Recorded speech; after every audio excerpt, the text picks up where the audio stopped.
थकान थी। तुम दोनों बहुत थक चुकी होगी और तुम्हें ठंड भी लग रही होगी। चलो, मैं तुम्हें तुम्हारे कमरे में छोड़ आती हूँ। उसके बाद तुम्हारी पहली रसोई की रस्म करेंगे।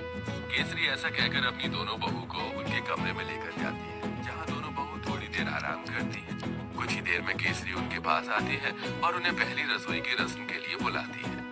तुम दोनों ने आराम तो कर ही लिया होगा, चलो पहली रसोई की रस्म भी कर लेते हैं। केसरी ऐसा कहने के बाद दोनों बहू को ठंड में रसोई में छोड़कर बाहर चली जाती है। थोड़ी ही देर में फिर से वो दोबारा आती है। मुझे माफ कर देना, मैं तो तुम्हें सामान निकाल कर देना ही भूल गई, अभी देती हूँ। केसरी रसोई में आकर एक कटोरी लेती है और उसमें 6 चम्मच चीनी डालती है, 2 गिलास दूध निकाल कर रख देती है और साथ में 2 कटोरी चावल निकाल के डोंगे में रख देती है। ये रहा सारा सामान। अब तुम अच्छी सी स्वादिष्ट खीर बनाकर सभी के लिए मीठे में लेकर आ जाना। केसरी इतना कहकर रसोई से बाहर चली जाती है और दोनों बहू एक दूसरे की तरफ देख रही होती है। लगता है माँ जी हमें कुछ ज्यादा ही भली समझ रही है। मुझे तो लगता है कि उन्हें ये लग रहा होगा कि हमें खाना बनाना ही नहीं आता। चलो कोई बात नहीं, हम अपने हिसाब से बना लेते हैं। ज्यादा बनाएंगे ताकि रात को खाने को मिल जाए। खाने के बाद कुछ मीठा अच्छा लगता है। इस तरह आराध्या और राधिका दूध चीनी चावल निकाल कर ज्यादा सी खीर बना लेती है, जिसके बाद वो खीर परोसकर घर में सभी को देती है। बहुत अच्छी खीर बनाई है। वैसे ठंड में खीर अच्छी लगती है, लेकिन चलो खाना तो अच्छा बनाना आता है तुम्हें। कितनी अच्छी बात है, मेरी बहू तो बिल्कुल मेरे जैसी आई है, थोड़े सामान में ही अच्छा खाना बनाना।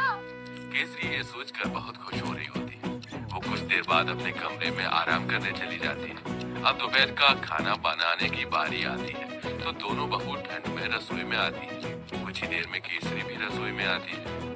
अरे इस वक्त तुम रसोई में क्या कर रही हो? माँ जी हमने सोचा कि समय पर ही दोपहर का खाना बना देते हैं। अरे दोपहर के खाने की क्या जरूरत है, सीधा शाम को खाना बनाना चाहिए ना। वैसे भी ठंड में इतनी भूख कहाँ लगती है। और इस पतीले में क्या रखा है? केसरी तब पतीले को देखती है तो उसके अंदर खीर होती है।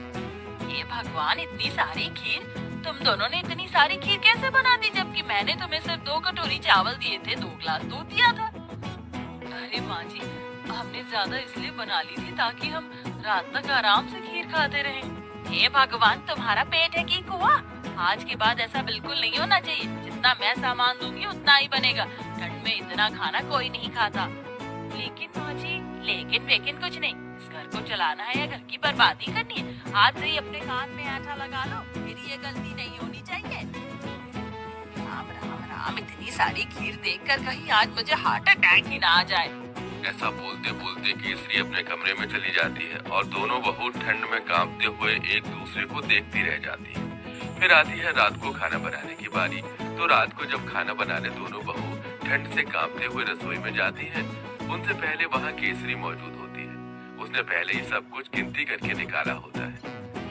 देखो बहू, ये 1 बैंगन है, 4 आलू है, साथ में मैंने आटा निकाल कर रख दिया है। इस आटे में से केवल 10 रोटी बननी चाहिए। 2 मेरी, 4 तुम दोनों की और 4 दोनों मेरे बेटों की।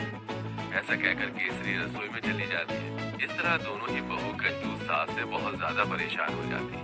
रोटी बनाते बनाते आखिरी में 10 रोटी के बाद एक लोई रह जाती है। दोनों बहू वो भी बना देती है। तो इस बात पर भी केसरी उन्हें खूब सारी बातें सुना रही होती है।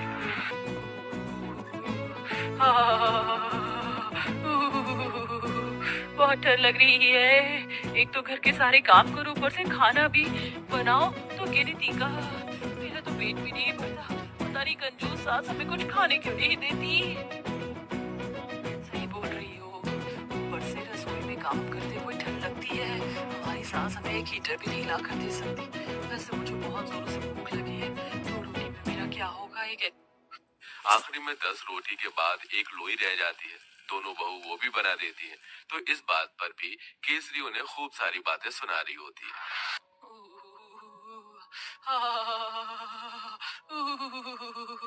बहुत डर लग रही है। एक तो घर के सारे काम करो, ऊपर से खाना भी बनाओ, तो गिनती का मेरा तो पेट भी नहीं भरता। पता नहीं कंजूस सास हमें कुछ खाने क्यों नहीं देती।